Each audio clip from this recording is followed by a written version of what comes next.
Good afternoon, everybody.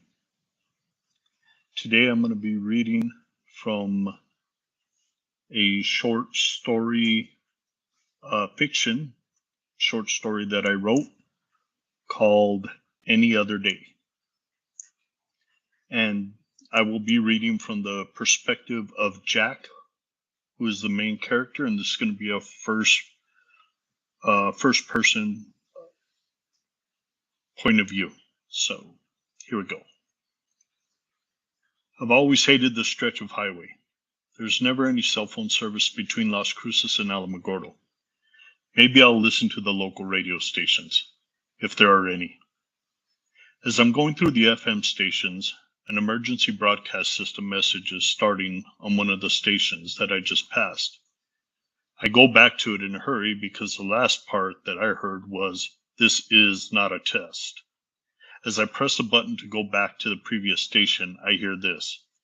A nuclear ICBM has been launched from North Korea and is headed toward the United States mainland. North Korea has confirmed the launch and has announced a declaration of war against the United States at this time. We do not know where the missile will strike, and we are asking everybody to prepare by finding shelter. A feeling of uneasiness came upon me. I had to pull over to the shoulder of the highway and process what I just heard. My stomach started to hurt. My heart was racing, and immediately I tried calling my wife. As I go to dial, I see SOS, where the service bar is located. I slam my fist on the dashboard. Damn Verizon. Once I managed to compose myself, I turned the car around and started heading back home. My heart was still racing and my mind kept going back to this morning when I kissed my wife goodbye and told her that I'd see her later. Now I'm not even sure if I'll make it home. As I'm driving, my mind is racing in a million directions, and I glance down at the speedometer and notice that I'm doing 110 miles an hour. But at this point, does it really matter? I saw other vehicles pulled off along the side of the road, and others doing the same thing that I did, turning their vehicles around and headed back towards Las Cruces. Even at 110 miles an hour, I'm getting passed by other vehicles as if I were standing still. I looked over at my phone and noticed that there's still no cell phone service. I then glanced at the gas gauge and noticed that I still have 3/4 of a tank of gas and 423 miles until empty. That is more than enough gas to get me home, so that relieved the thought of having to stop and put gas during a crisis like this. I also knew that at this rate of speed, I would be within cell phone service in around 20 minutes. When you hear news like that, your mind takes off in a million directions. Where is the bomb going to hit? How close am I going to be to it? Is there a possibility that it can hit here? The fact that I'm passing through White Sands missile range makes the probability that much higher, but I try to remain as calm as possible, and I keep looking at my phone to see if there's any signal yet. I also keep looking at the time and approximate that I'm at least 15 minutes away before I can call home. I'm listening to the radio as I continue to drive to see if there are any updates. The last thing I heard was that the missile was headed towards the west coast, coming in the direction from west to east. My mind automatically thinks that there are multiple targets in California, so the probability is that the missile is going to hit one of the major cities in California. Not that it puts my mind at ease, but it kind of does. As I'm getting closer to the Oregon mountains, my cell phone starts to ring. I push the receive button in my car and hear the voice of my wife on the other side. "Jack, are you okay? Where are you? Did you hear what is going on? I'm scared." She is crying as she's asking all these questions. I tell her that I have heard the news and I have already turned around and I'm headed back towards home, but I'm still approximately 2 hours and 10 minutes away. Suddenly, she's not on the phone anymore, and I look at the phone and notice that there is no service again. "Hello? Babe, hello?" Angrily, I toss the phone onto the passenger seat, and tears roll down my cheek, and I begin to panic. I tell myself, "You gotta stop crying. You gotta get control over yourself. Get control and get your ass home because your family needs you. As scared as you are, they are probably 1,000 times more scared. Focus and keep driving." Every so often I have to talk and talk to, and convince myself that everything is going to be okay, to push me through a hard time. It's something that I had to learn as an adult since I never learned coping skills as a child or a teenager. I was abused as a child, physically, psychologically, and in a couple of instances, sexually, and nobody was there to shield me or protect me from all this happening. It can really screw a person up and make them bitter, resentful, and hard to the world. When you've grown up with self-esteem and self-worth issues, it can be a challenge. It has taken years for me to get to that point that I am now. And I have those conversations reminding myself, yeah, this sucks, but you're still going to push through it. I'm crossing the mountaintop and going down into Las Cruces. I looked at my phone again and noticed that there's still no service. Once again, my anger starts kicking in. My mind continues to wander, and I have to tell myself to calm down. There's nothing I can do about it, but I can't help but wonder why there is no service.